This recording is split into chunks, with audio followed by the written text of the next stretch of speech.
이 토론에 들어가서 우리 임종건 이 토론자께서 발표하셨습니다. 네.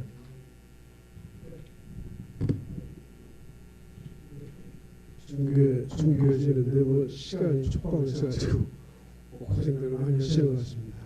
저는 뭐 짧게 저 주제 발표를 너무 자세하게 잘 해주셨고 명쾌하게 해주셨고 또 사회자께서 또 보충까지 그냥 또 해주시고 그래가지고 제가 할 얘기는 뭐 없는 것 같습니다. 그리고 나와 있으니까 제가 한 말씀을 드려야겠는데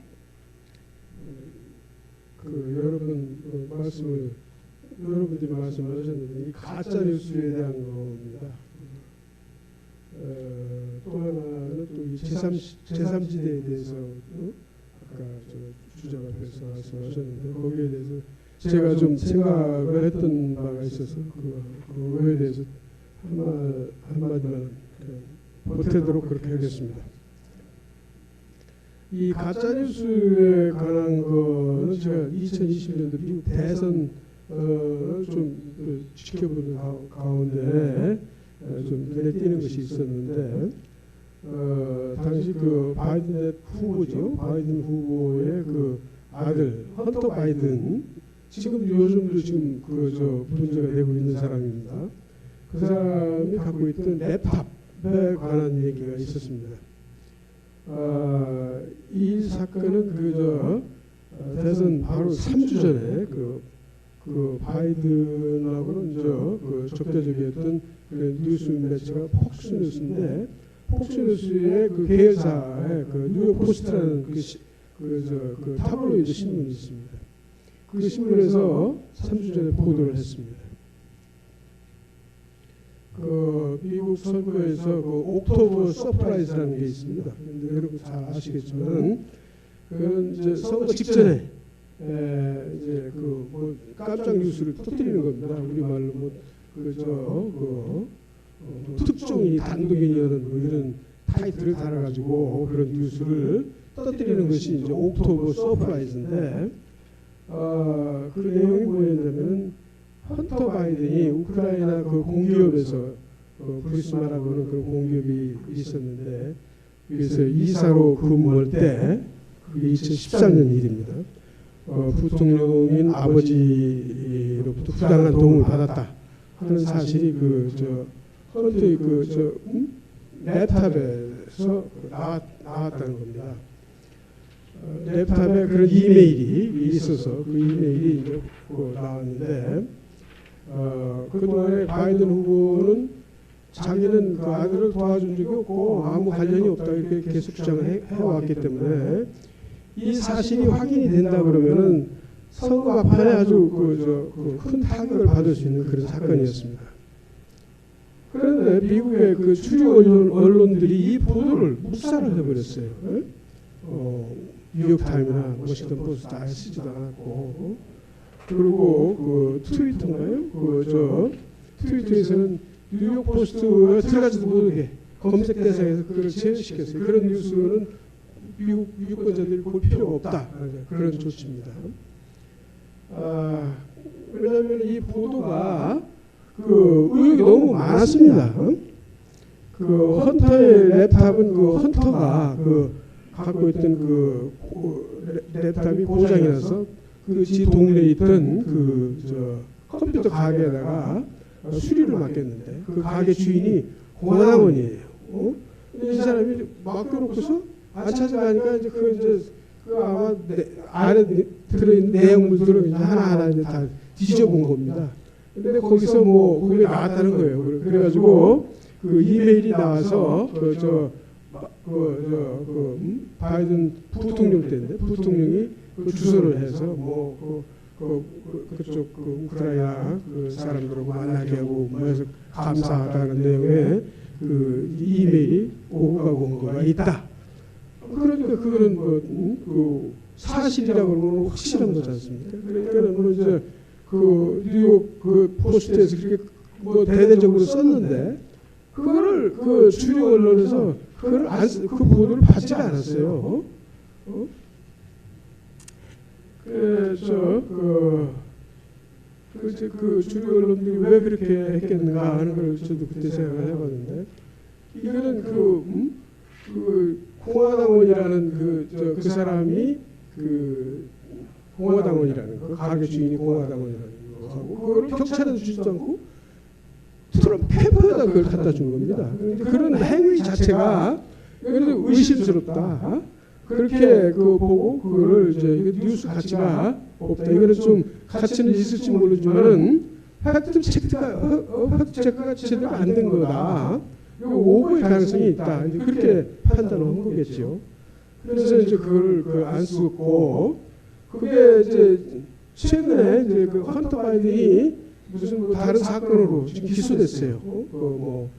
총기를 불법 소지했다는 걸로 해서 지금 기소돼서 또 그게 이제 다음 그 바이든 대통령이 후보로 또 나온다 그러면은 그게 상당히 이제 또 문제가 될 소지가 있기는 한데, 우리나라 그 언론 같으면은 그거보다 훨씬 더 센 거, 내용이 센 거가 뭐냐면은 그 바이든 대통령이 거짓말한 겁니다. 아까. 그러니까 이거를 다시 끌고 나와가지고 재탕 삼탕할 수가 있는데, 그래서 그거는 아예 그 검찰에서도 관심 갖지 않고 있어서 그건 그냥 지나가 버리고 만 겁니다.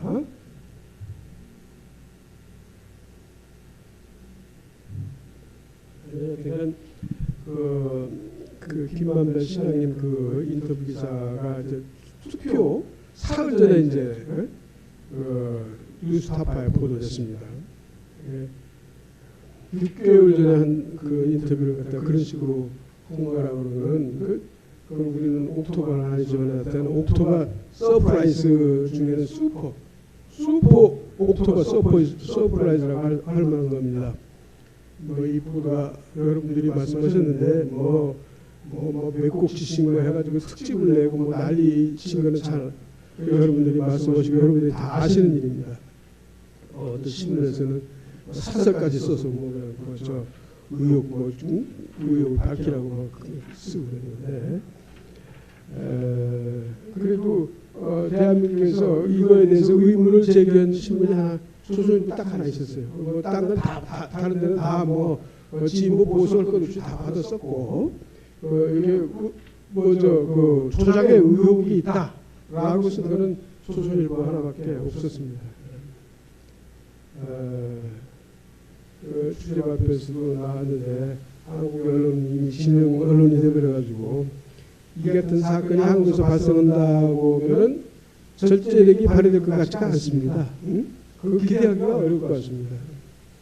지금 이건 유권자들의 그 냉철한 판단밖에 약이 없는데, 하여튼 우리는 선거 임박해서 나오는 거는 물론이고요. 그 선거 기간 동안에 나오는 여러 가지 무슨 특종이다 단독이다라고 이런 타이틀 달아서 나오는 보도에 대해서 그 경각심을 갖게 그렇게 유권자들을 계도하는 그런 노력이 언론에서 있어야 할 거다 하는 그런 생각을 하고요.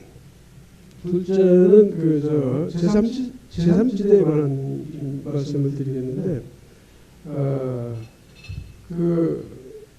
내년에 치러지는 총선은 이게 지금 21대 총선에 대한 차지한 그런 성찰을 하는 그런 투표 그런 선거가 돼야 한다. 저는 그렇게 생각을 합니다. 21대 총선에서 여러분들이 잘 아시다시피 민주당은 위성 정당까지 합치면은 개헌선에 가까운 170석을 차지했었습니다. 당 대표라는 사람이 나서서 보수를 괴멸시키자고 그러고 우리가 20년 50년 장기 집권하자 이런 기고만장했던 거 여러분들 다 기억나실 겁니다. 그러고 나서 이제 무슨 온갖 편법, 불법 이런 걸 동원해가지고 입법, 검수안박법 이런 것들 얼마나 난리 법석을 쳤습니까? 이런 거를 막기 위해서 무슨 방법이 있을까? 그러니까 어느 저 다수당이 이런 햄프를 부를 때 그거를 막기 위해서 지금 야당한테다가 이제 뭐 다수를 줘서 다수를 줘가지고 그거를 바로 잡게 하는 그런 기능도 있을 수 있습니다. 저는 지금 여러분들은 지금 그 다음 선거에서 국민의힘이 뭐 다수당이 돼서 그 바로 잡기를 다 바라실 거라고 생각하고 저도 뭐 거기에 동의를 하는 편입니다. 그런데 우리나라 제가 겪어본 그런 우리나라 헌정의 역사를 볼 때 그게 반드시 바른 방법이 아니었습니다. 옛날 뭐 자유당 때까지 뭐 거슬러 올라갈 것도 없고 공화당 때까지 거슬러 올라갈 것도 없습니다만 이거가 이제 그렇게 돼서 저 다수당이 되면 그 다수당이 그 횡포로 부리게 돼 있습니다. 우리나라 정치에서. 또 무슨 회의를 온갖 것들을 옮겨다니면서 무슨 회의를 열어가지고 일당 독주로 그렇게 입법하고 온 그런 역사도 있지 않습니까? 그래서 어떻든 다수당이 되면은 특히 지난번 그 민주당 21대 민주당에서는 개헌설에 가까운 다수당을 줬기 때문에 그런 문제가 아직까지도 지금 계속되고 있다고 저는 생각을 하는데요. 그거가 아주 매우 잘못된 거였습니다. 그렇기 때문에 더 기고만장을 했던 겁니다. 그래서 제가 생각하는 건 이런 겁니다.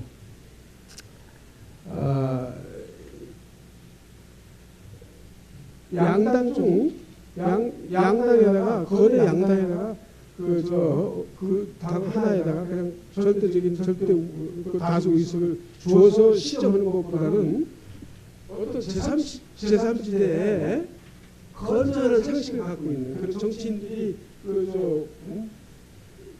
규합이 된 그런 제3지대 정당이 하나 나타나서 말 없는 다수들이 말하는 그런 상식에 바탕한 그런 정치를 하는 사람이 있다 그러면 그 양당이 팽팽할 때 열선만 그런 정당이 갖고 있으면 그 정당이 자기들이 무리를 하는 그런 그 정치를 제동을 걸 수 있는 그런 역할을 나는 할 수 있을 거라고 생각합니다.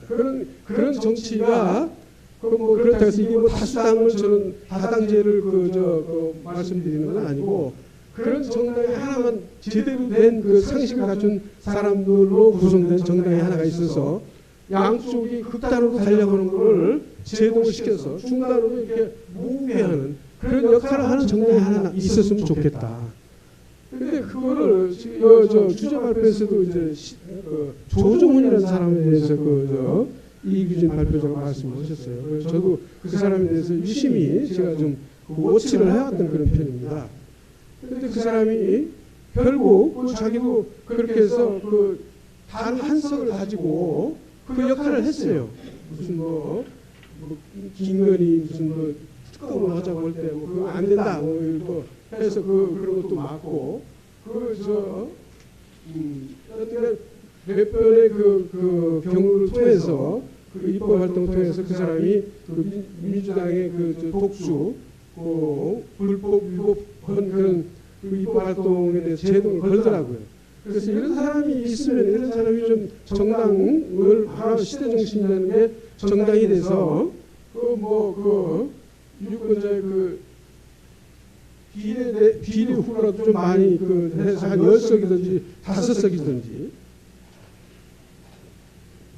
비례 후보를 내가지고 그 후보를 가지고 그 사람이 그 정당이 정치 활동을 한다 그러면 조금 더 상식적으로 되지 않겠나 하는 그런 생각을 했습니다. 그런데 결국 그게 안 되고 그 사람도 이 제3지대라는 게 어렵겠다 하는 그런 판단을 해가지고 국민의 힘으로 가버렸기 때문에 저는 사실 조금 실망하고 있는 편인데 그거를 지금 현재 나와 있는 거는 지금 야당에서 금태섭 그리고 또 양양자 의원이 있습니다. 그런데 이 사람들은 그 야당에서 그래도 좀 그쪽에 중도적인 입장에서 반대 목소리를 내었던 사람들이라 약간의 저는 기대를 갖고 있고 그럼 여당에서는 뭐 이준석 전 대표하고 그 유승민 전 의원이 있습니다. 유승민 전 대표가 있습니다만은 이 사람들 이 두 사람이 그동안의 행적으로 볼 때 그 세를 얼마나 그 귀합할 수 있을 건가 하는 거에 대해서는 저는 좀 부정적으로 보고 있는데, 하여튼간 이번 선거에서 이 공정 보도도 중요하고 하지만은 이런 그 제3지대에 좀 유능하고 이 정치를 상식적으로 할 수 있는 그런 사람들이 나와서 정치를 할 수 있는 그런 토양이 마련될 수 있도록 그렇게 언론들도 관심을 가져줬으면 하는 그런 바람을 갖고 있습니다. 이상 제 발표를 마치겠습니다. 고맙습니다. 아주 좋은 관점인데요. 제3당이 이제 필요하다. 지금 이쪽으로 이 생각하신 것 같은데, 사실 뭐 우리도 정치 그 역사를 보면은 제3당이나 4당이나 뭐 약간의 다당제를 할 수 있는 또 그런 뭐 여력이 없는 건 아닙니다만은 너무 이 좌우가 각박하게 돼가지고 과연 제3당이 승리할 수 있느냐. 이번 선거에서 뭐 제3당이 나오긴 나오겠죠. 왜냐하면 뭐 지금 기존의 민주당이나 국힘에서 이 배견하기 어려운 사람들이 지금 꽤 있습니다. 지금. 그거는 뭐 민주당도 지난번에 뭐 무슨 체포동의안 때 한 30~40명이 이탈한 게 뭐 거의 나와 있고, 이번에 뭐 거기 국힘당에서도 이준석, 유승민 등등 해서 그쪽에 전에 천하 용인해서 자기들 그 지난번에 전당대회 때 나왔던 사람들 등등 해서 일단의 그 세력들이 있는데, 그 사람들이 국힘당에서 배견하기는 좀 어렵지 않을까. 왜냐하면 유승민이나 이준석이 너무 멀리 가가지고 다시 돌아오기가 좀 어려운 형편이에요.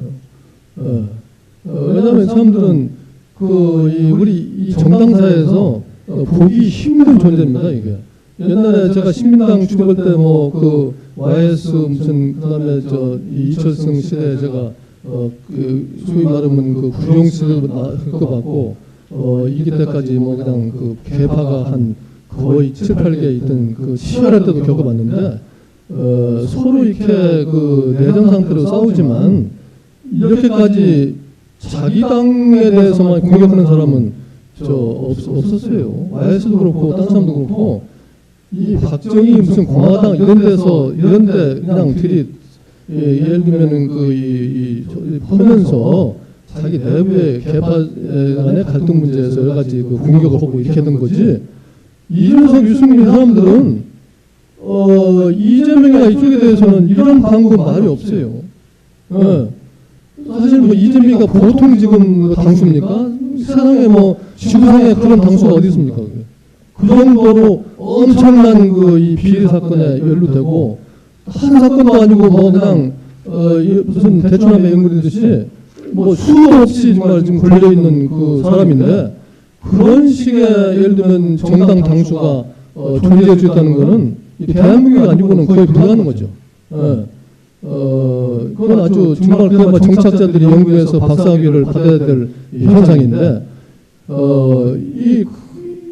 너무나 예를 들면 흑백이 분명하고 전선이 분명한데, 그 당 내에서 자기들이 어렵게 낸 대통령에 대해서만 계속 공격하고, 저쪽에 대해서는 한 번 총을 안 쏘는 그 사람들이 예를 들어서 공천을 받아서 예를 들면 누구는 당내에서 포용성을 발휘한다, 젊은 표를 많이 가지고 있다 그러는데, 그렇다 하더라도 양립할 수 없는 입장이 되어버렸어요.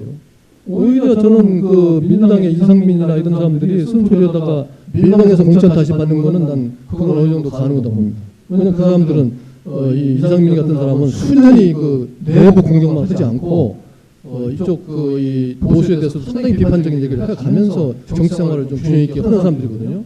근데 이준석, 유승민은 전혀 그게 아니에요. 그 사람들 신당 내서 사람이 투표되면 완전 민주당 이중대로 될 텐데, 그게 되면 아주 그가 큰 낭패죠. 이중대가 생기면 그야말로 그건 제가 보기에는 한 당이 이 과반수가 아니라도 이중대들이 가가지고 무슨 정의당 이런 데 하는 식으로 가담해주면 그거나 마찬가지입니다. 일종의 기술적인 소위 말하면 선거 조작이라고 할까? 선거 어떤 이 결과가 나올 수 있는데 그 점에서 상당히 좀 우려를 하는 바고 그러면 이제 우리 이호선 위원께서 토론 부탁합니다. 네. 안녕하십니까. 이호선입니다. 이렇게 이 자리에서 발표하게 된 상황입니다. 흔히 선거는 민주주의의 꽃이라고 합니다. 모든 유권자가 모든 법률과 정책을 일일이 투표를 결정할 수 없는 현실에서 국민의 대표를 뽑는 선거는 민주주의를 온전히 작동시키는 핵심 장치라고 할 수 있습니다. 다만 유권자가 후보와 정당에 대한 정확한 정보를 토대로 올바른 선택을 할 수 있어야 제대로 된 선거라고 하겠죠. 공정한 검증을 통해 정확한 정보를 제공하고 참정의식을 북돋아 투표율을 끌어올리는 막중한 임무를 바로 언론이 수행하고 있습니다. 핵심 의제 발굴과 선거 감시, 부정행위 고발 역시 언론의 몫입니다. 이쯤 되면 언론이 맡은 바 역할을 잘하느냐 못하느냐에 따라 민주주의의 꽃을 활짝 피우느냐 아니면 온갖 사회악에 불씨를 낳느냐가 판가름된다고 해도 과언이 아닙니다. 안타깝게도 우리 현실은 아무래도 후자 쪽인 것 같습니다. 대선 조작 게이트, 즉 대통령 바꿔치기 음모만 해도 봐도 그렇습니다.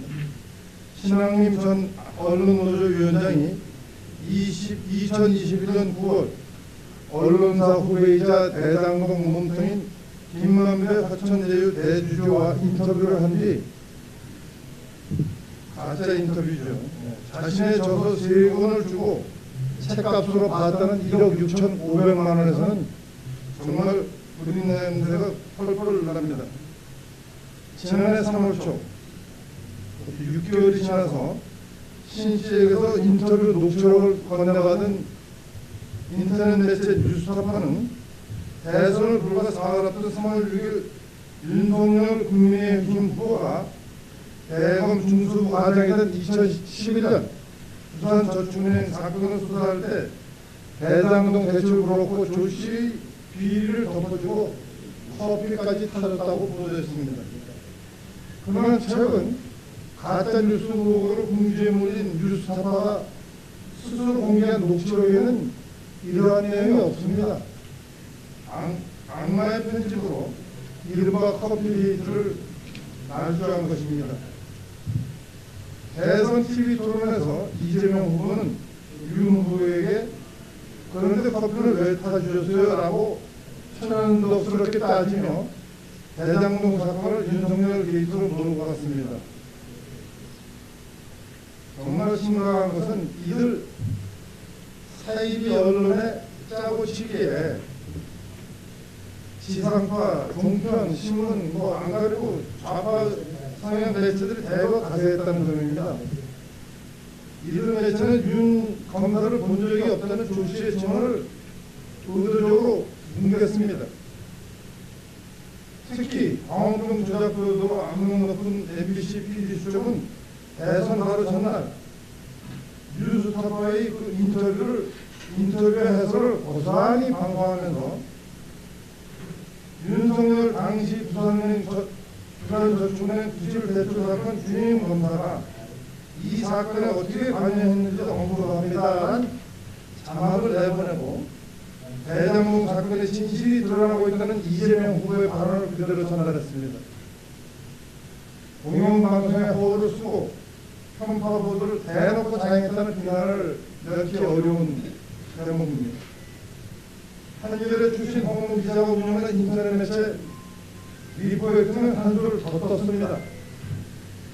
대선 8일 전 부산저축은행 사건 당시 최재경 대검 중수부장의 녹취록을 입수했다며 윤 검사가 조 씨를 받았다는 말에 최 부장이 맞장구 친 것처럼 보도됐습니다.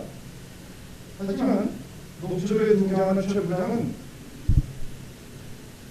실제로 진짜 최 부장이 아니고 이재명 후보의 최측근인 김병욱 의원의 채무 보장이 둔감한 것이라고 합니다.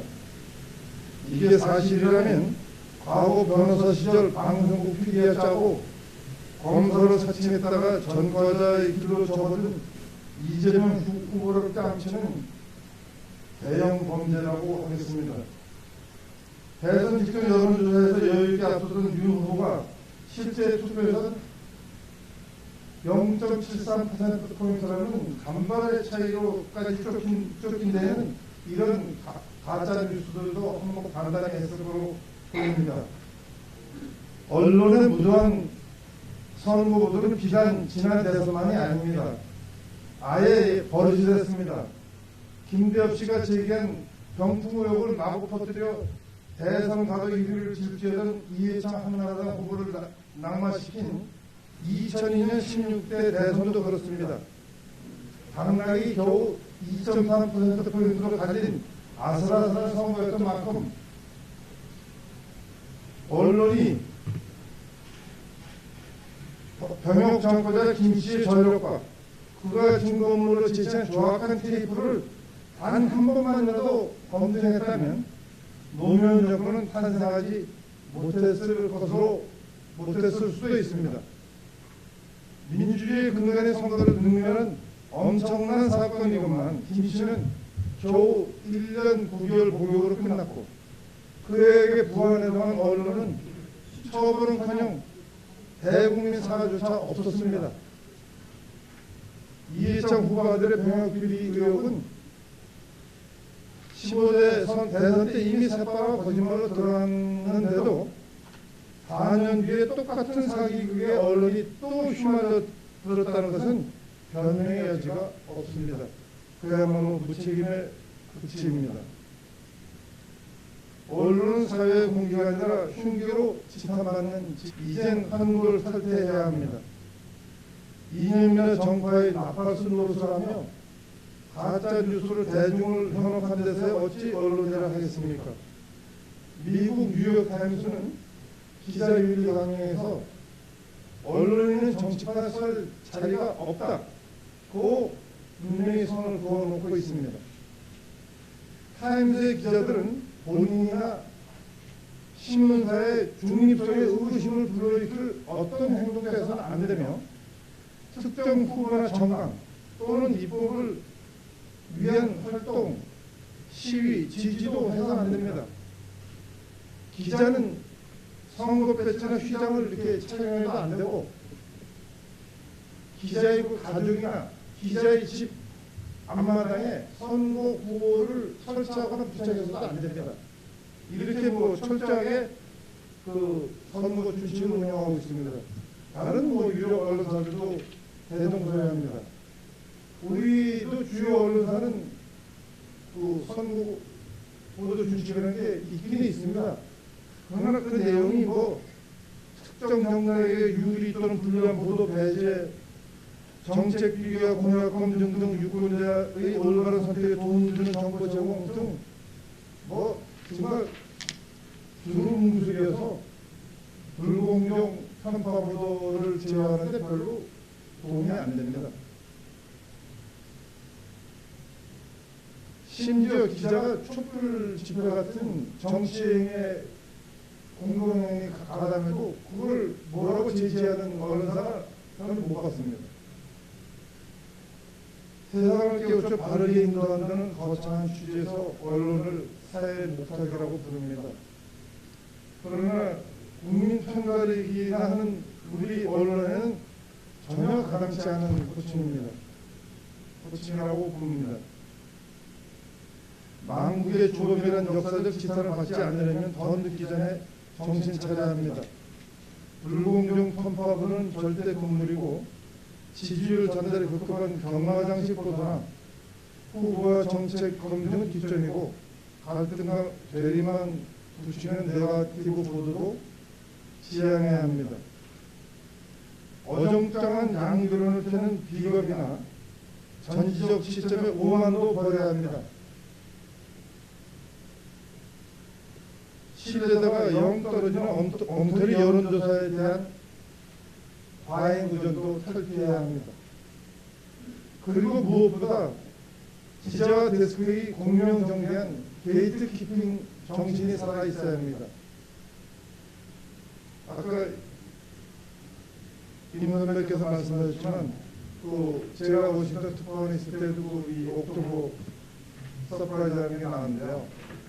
그 공화당의 부시가 만화를 장악했을 때 학창시절에 했다는 겁니다. 근데 이거 큰일 났구나. 이때 막 부르긴 했으니까 이렇게 생각했는데 그건 사실은 그렇지 않습니다. 주주여러분들 다 그게 몇십 년 전에 그거가지고 지금 이거 별 의미가 없다 해가지고 이 주목을 못 받았습니다. 그래서 제가 우리랑 다른가 이런 생각을 한 적이 있는데 아까 헌터 바이든의 이 이메일 마찬가지로 기자와 데스크의 이 게이트 키핑이 살아있으면 불공명 선파하고는 있을 수 없습니다. 그래서 이 게이트 키핑을 제대로 살리는 이 방안에 대한 연구가 지상가자라고 봅니다. 엄격한 상세하고 엄격한 자세하고 디테일한 이 규칙을 마련해서 엄격하게 운영할 수 있는 그런 것을 반영하는 것이 필요하다고 봅니다. 언론의 사명을 외면하고 가짜뉴스 생산과 확산에 불문하는 부끄러운 짓은 당장 거문둬야 합니다. 이제껏 국민은 속을 만큼 속았고 나라는 골병들 만큼 들었습니다. 대한민국의 민주주의는 더 이상 물러설 것이 없습니다. 요즘 K문화, K음식, K기술, K의료 각 분야에서 한류가 세계 대세입니다.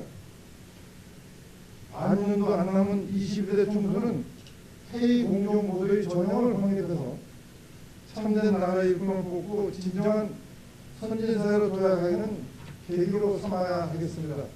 고맙습니다. 네, 수고하셨습니다. 우리 이도선 위원 발표 중에서 특별히 좀 눈에 띄는 거는 게이트 키핑 문제 이거를 언급을 했는데 부시 대통령 때 선거전에서 마약 문제로 아주 치명적이다 했는데 결과는 그렇지 않았다는 얘기거든요. 그것이 이제 기자 본인의 판단도 있겠지만 데스크의 냉철한 그런 키핑이 있지 않느냐. 그런데 지금 우리 언론의 가장 치명적인 부분이 지금 게이트 키핑이 무너졌다는 거죠. 옛날 우리 언론계에서 부장, 국장 하신 분들 오늘 많이 오셨는데 그때는 사실 심한 경우에는 기자들이 글 써오면은 원고지 같은 거 그냥 이렇게 날리고 휴지통에 집어넣고 이런 식으로 그냥 단호하게 했는데 87년에 민주화 이후에 노조가 생긴 이후로는 이 데스크들이 지금 아주 유명무실하다고 할까요? 아주 입장이 옛날 데스크들하고는 많이 다릅니다. 노조가 강한 회사일수록 데스크들이 힘을 못 쓰고 제가 이 관계한 어떤 이 경우는 보면은 이 어떤 방송에서 아주 중요한 아주 시사적으로 아주 말썽이 아주 분명한 프로그램이 나가는데 위에 있는 부장들이 잘 몰라요. 밑에서 뭘 만드는지. 아주 보고도 가능한 데는 올리고 전체 그림을 봐야 거기서 자르고 붙이고 그러는데 그 전체 그림을 보여주지 않아요. 왜 부장 예를 들면 그게 이 편집 담당 그런 사람들한테. 왜냐하면 이 노조들이 강하면요. 이 부장들이 눈치 보느라고 그쪽 노조하고 싸웠다가는 그냥 금방 예를 들어서 예를 들면 피를 보기 쉽죠. 왜냐하면 사장이 자꾸 공영방송은 사장이 바뀌기 때문에 노조 유동훈 사장이 사장으로 오면은 노조고 붙었던 간부들은 바로 그냥 아웃입니다. 아주 비일비재하잖아요 지금. 지금 우리가 잘 알고 있는 그런 예들이 많은데 그런 일이 되풀이되다 보니까 80년이면 거의 30년도 더 지난 이 시절 얘기인데 그 이후에 30년 동안 이 노조가 강해지면서 지금 언론계에는 거의 대서극이 무너져 버렸어요. 예. 그러니까 예를 들면 지금 뭐 워싱턴 그 뉴욕 타임스 이 얘기도 이제 나오고 그랬지만 바이든 얘기 나오고 그랬지만 우리나라에서는 상당히 어려운 얘기예요. 예. 그래서 대스기만 살아있다면 공정보도 문제를 가지고 이렇게 심각하게 얘기할 필요도 없을 거예요. 예. 그냥 그쪽에서 다 걸리면 되니까. 그런데 무슨 하여튼 그게 무너지면서 언론계에 많은 문제들이 생기고 언론계에 생기는 90%의 문제는 이 대스극이 벌어진 거다. 예를 들면 김만배 같은 경우도 저도 법조 한 4, 5년 나가봤지만 그런 식으로 하면 벌써 이제 어디서 걸립니까? 기자단에서 걸리잖아요. 왜 기자단 법조는 민원을 많이 하는 데기 때문에 뭐 나갈 거 조금씩 민원을 했지만 그런 식으로 그냥 휘젓고 다니면서 이렇게 설치다 보면은 그건 기자단에서 벌써 딱 문제 삼잖아요. 예. 기자실에서 총회를 하게 되고 또 거기서 서로 이제 예를 들면 가타부타 토론 오게 되고 이거 뭐 출입적이냐 제명이냐 말이지. 또 그다음에 회사에서도 자연히 알게 되죠. 회사의 데스크들이 우리 그런 기자가 있다면 부끄러워 놔두겠어요? 예. 중간에서 차단됐을 거예요. 제가 보기에는 언론계에서 생기는 모든 문제의 90% 이상은 지금 데스크 기능이 거의 다 없어져 버린 거다. 예. 거기에 대해서는 뭐 별도로 정말 세미나 한번 해야 될 문제입니다만은 어쨌거나 하여튼 수고했습니다.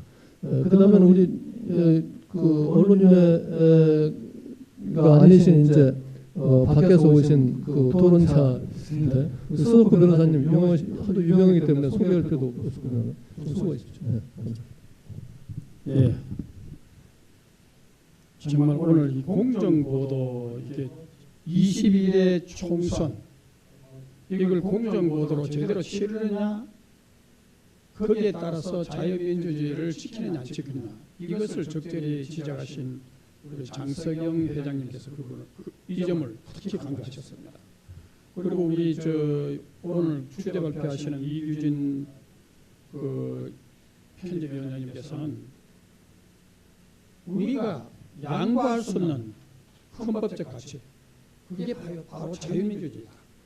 이거는 공정보도, 가짜뉴스, 정치실종, 여론조작으로서는 기울어진 운동량이 아니라 아니 운동량 자체가 아예 파멸이 되는 이런 절체절명의 위기의 순간이 있다는 것을 지적하셨습니다. 그리고 또 주제 발표하시는 분이나 또 토론자분들께서 공통적으로 지적하는 게 예를 들면 지난번 대장동 불과 대선 사흘 전에 엄청난 대장동 게이트의 주범이 윤석열 대통령인 것처럼 후보인 것처럼 이렇게 조작해가지고 이 대선판을 흔들었던 이런 얘기 저도 감명 깊게 들었는데요. 정말 큰일 날 뻔했죠. 그리고 그 토론자분들께서는 또 이색적으로 그걸 하신 게 보면 미국의 언론들 미국 언론조차도 가짜뉴스로 이해해가지고 미국 정치판을 흔들고 있다는 점을 지적했어요. 미국에는 그 CNN이나 뉴욕타임스가 좌파 언론입니다. 그런데 그 우파 언론은 하면 뉴스맥스라든가 워싱턴 타임스 같은 이런 언론들이 있습니다. 그런데 지금 미국 국민들이 아주 현명해가지고요. 미국 좌파 언론들은 시청률, 구독률이 적게는 20%, 30%, 많게는 50%로 떨어졌어요. 그런데 미국의 대표적인 뉴스맥스 보수 언론은 시청률이 500%나 올랐습니다. 이것은 미국 언론의 지평을, 판도를 현명한 미국 국민들, 깨어있는 국민들이 이런 판도를 만든 겁니다. 제가 이 얘기를 하려고 하면 우리 국민들도 깨어있어가지고 이 진정한 언론의 지평을 우리 국민들이 바꿔나가야 됩니다. 미국에 사실은 독립을 할 때 영국은 대영제국이었습니다. 아무도 미국이 독립전쟁 해가지고 영국을 이기려고 상상을 못했습니다. 그런데 왜 이겼느냐? 미국의 교회가, 미국의 국민들이 그레이트 어웨이크닝, 영적 대각성 운동을 대대적으로 했습니다. 영적으로 뛰어가지고 대대적으로 눈물로 통회하고 절박한 기도와 헌신을 바치는 그 미국 국민들의 열정에 하나님께서 미국의 등록을 하나게 주시는 겁니다. 그래서 오늘 왜 이런 얘기를 하나? 우리가 지금 가짜뉴스 여론조작, 부정선거로 대해서 주권이 국민에게 있는 것이 아니고 주권이 가짜뉴스 여론조작, 부정선거, 전자개표의 QR코드에 있는 이런 가짜 선거의 명부, 여기에 달려있는 이런 기가 막힌 현실을 우리가 맞아가지고 우리 장성희 회장님이나 오늘 토론자나 주제 발표자께서 걱정하시는 것처럼 헌법적 가치인 자유민주주의가 우리가 기울어진 운동장 정도가 아니라 완전히 저쪽으로 기울어지는 참혹한 위기를 처할 수 있다는 이런 사실을 우리가 염두에 둬야 될 겁니다. 제가 오늘 그 준비한 것을 유인물로 다 준비했는데 유인물로 대체하고 제가 오늘 얘기하는 여러분 이제 이 원고 작성 이후에 강서구 보궐선거가 이루어졌죠. 구시 부정선거 얘기가 있죠. 저는 실제로 전자개표가 처음 도입할 때부터 부정선거 투쟁을 줄기차게 계속해서 왔던 장본인이고 저는 이 부정선거 투쟁할 때마다 사무실이 마비되는 현상을 저도 사무실이 지금 잘 돌아가고 있었는데 요즘 부정선거로 계속 투쟁하니까 사무실이 또 마비되는 거예요. 그리고 오늘부로 카드가 그냥 정지가 됐어요. 그러니까 제가 볼 때는 눈에 보이지 않는 부정선거 카르텔이 여론조작 가짜뉴스와 같이 우리 사회를 좀먹고 있으면서 우리 사회를 파괴하려고 하지 않느냐.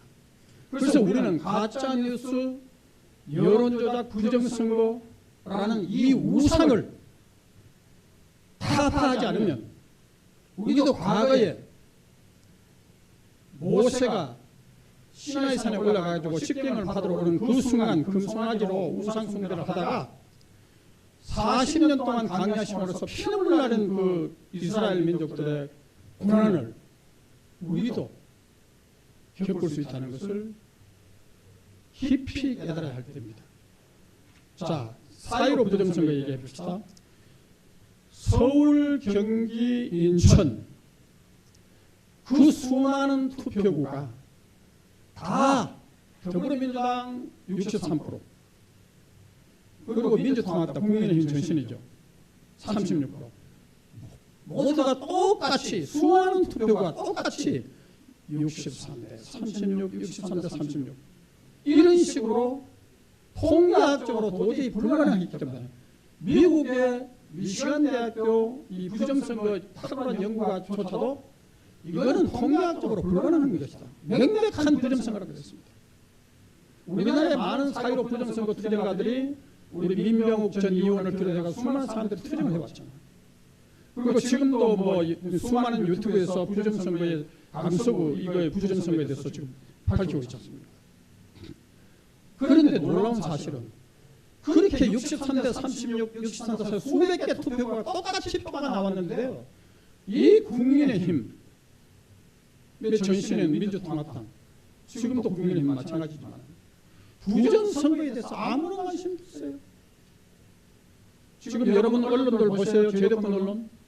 부정선거 왜 부정선거를 국민에게 신뢰하게 만들기 위해서 처음부터 여론조작을 합니다. 가짜뉴스로 여론조작을 합니다. 마치 윤석열 대통령이 부정적인 것이 긍정적인 것보다 약 20% 안팎의 차이가 나는 정도로 이렇게 여론조작을 합니다. 그래놓고 이번에 강서구 부총장 사전투표에서 어떻게 나옵니까? 아니 전부 다 합쳐가지고 이번에 강서구 사전투표 본투표 해가지고 18% 17% 나왔죠. 그런데 기가 막힌 게 이준석이가요. 투표 결과가 나오기 전에 18% 차이로 이긴다고 했습니다. 이거 이상한 거 아닙니까? 어떻게 그렇게 거의 비슷하게 알아맞혔나요? 이번에 강서구 보세요. 그때 63대 36으로 이렇게 조작을 해가지고 사전투표 조작해가지고 180석을 차지했습니다. 그때 180석.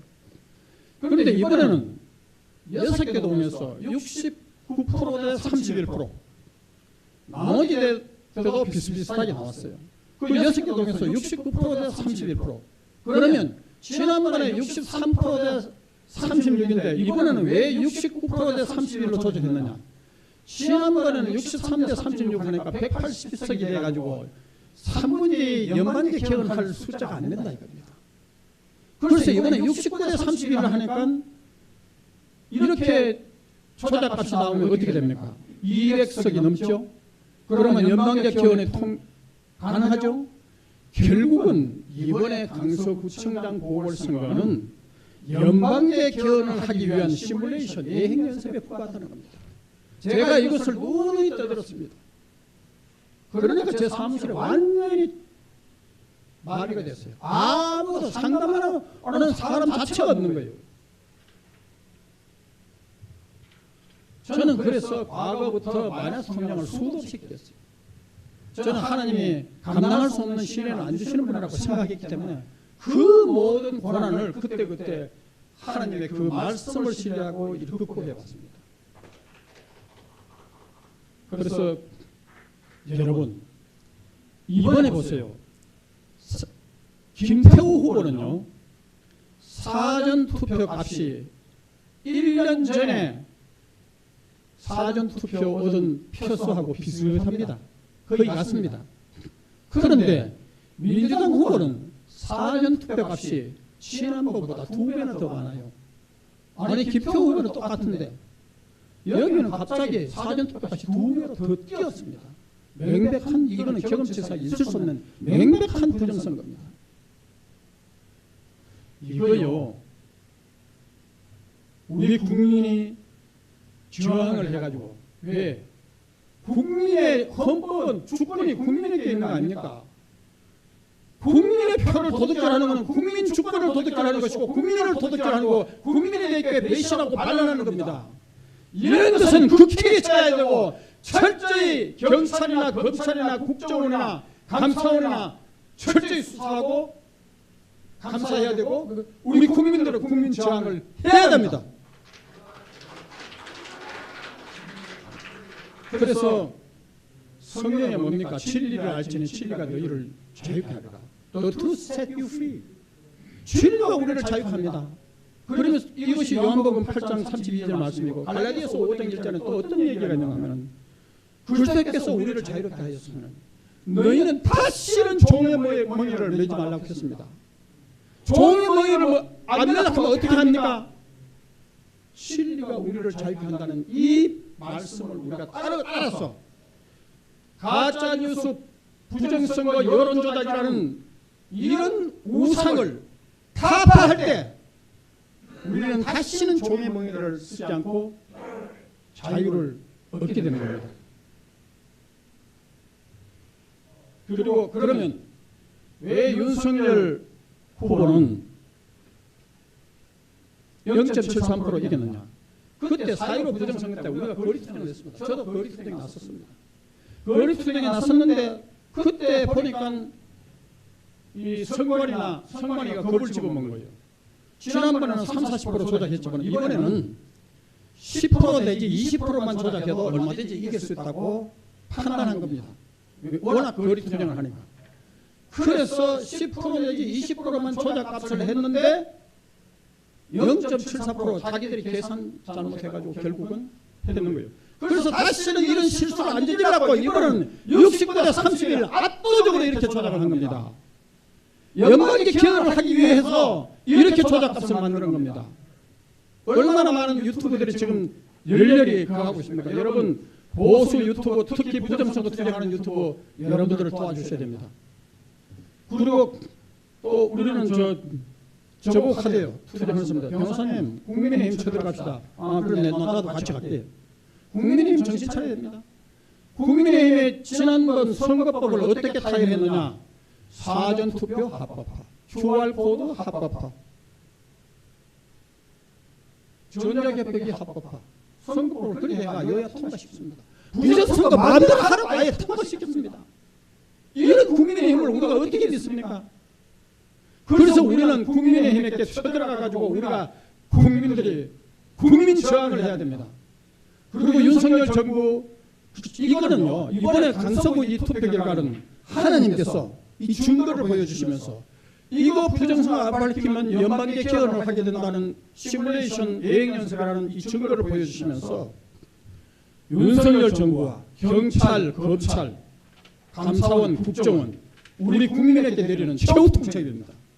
우리가 이 최후 통첩에서 마지막 하나님의 경고에서 듣지 않고 지금 제도권을 뭐라 합니까? 선거 딱 끝나고 나니까 완전히 윤석열 정부 국민의힘 때리게 나섰습니다. 아직도 정신 못 차리냐고 때리고 있습니다. 이것이 부정선거로 조작된 민심, 이 선거 투표 결과, 여론 조작, 가짜뉴스 이 결과가 마치 민심인 것처럼 제도권 언론들이 계속 국민을 호도하고 있습니다. 우리는 여기에 현혹돼서는 안 됩니다.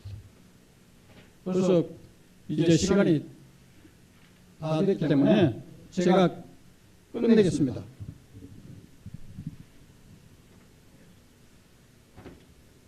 전자개표기, QR코드, 사전투표, 그리고 선거관리위원회 전산망, 그리고 가짜 선거인명부, 여기에 대한 철저한 수사와 감사,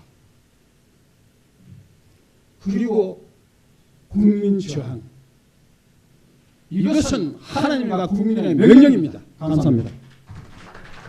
고맙습니다. 네, 지금 사전 이 투표 문제, 그다음에 선관위 문제를 말씀하셨는데, 우리 사회 일각에서 분명히 부정선거 문제에 대해서 열심히 이 지난 4년 동안 제기를 해왔는데, 거기에 대해서 이 기존 정당, 국회, 또 우리나라 이 메이저 언론들 그쪽에서는 일체 거기에 대한 반응을 하지 않았어요. 그것이 사실은 미스터리입니다. 네.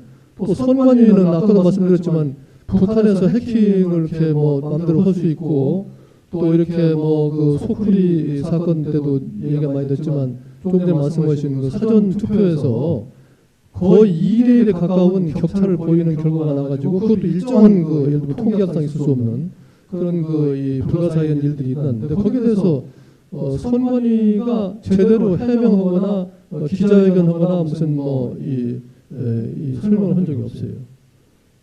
그것도 상당히 어떻게 보면은 또 대법원이나 이쪽에서도 선거 소송에 대해서 이 심리를 하면서 126건인가 들어갔다는데 전부 무슨 기각이 됐다 이렇게 나오고, 민경욱 의원이 대표적이지만 고태우 변호사 이런 사람들이 그렇게 열심히 해도 똑똑한 사람들인데 일체 거기에 대해서는 그걸 뭐라고 해야 되나, 이 소위 에스타블리먼트라고 해야 되나요? 기성 이 시스템에서 일체 반응 안 했어요. 근데 이런 식의 이 미스테리가 지금 이렇게 언론이 발달하고 이 개명한 세상에서 이게 과연 제대로 온전하는 구조의 미스테리 이 배경은 뭐냐? 그 배경에 대해서 좀 우리가 생각을 할 때가 왔다고 봐요. 지금까지 어떻게 이렇게 일체 항거하느냐, 이 기존 언론이나 이 선관이나 정당이나 이런 정치인들이. 오늘 아침에 조선일보의 어떤 칼럼니스트가 썼던데, 저쪽 좌파들은 엄청난 창의력과 상상력을 가지고 정치를 하는데, 이쪽에 우파나 보수들은 상상력이나 창의력에 있어서는 완전 족탈불급이다. 이런 얘기를 하는 걸 봤어요. 저도 상당히 공감하고 있습니다. 지금 우리나라 정치는 상상력을 동원하지 않고는 실체 접근을 실제 하기 어렵습니다. 증거하는데 그렇게 완벽하게 증거를 은폐하고 증거를 이렇게 조작하고 이 재판에 대비해서 다 하는데, 도둑 한 사람을 여 사람이 지킬 수 있겠어요? 더군다나 나머지 여 사람들은 도둑 잡을 생각도 없고 이제 자기 생업에 바쁜 사람들이고. 그래서 정말 참 조금 전에 수석구 변호사님 말씀하신 대로 뭔가 깨어있는 그 시민의식을 가지고 각자가 자기 일처럼 맞기 전에는 정말 우리가 큰 일을 당할 수가 있다. 아주 엄청난 일을 당할 수도 있다는 거. 저는 그 뭔가 불길한 예감 같은 걸 가지고 있습니다.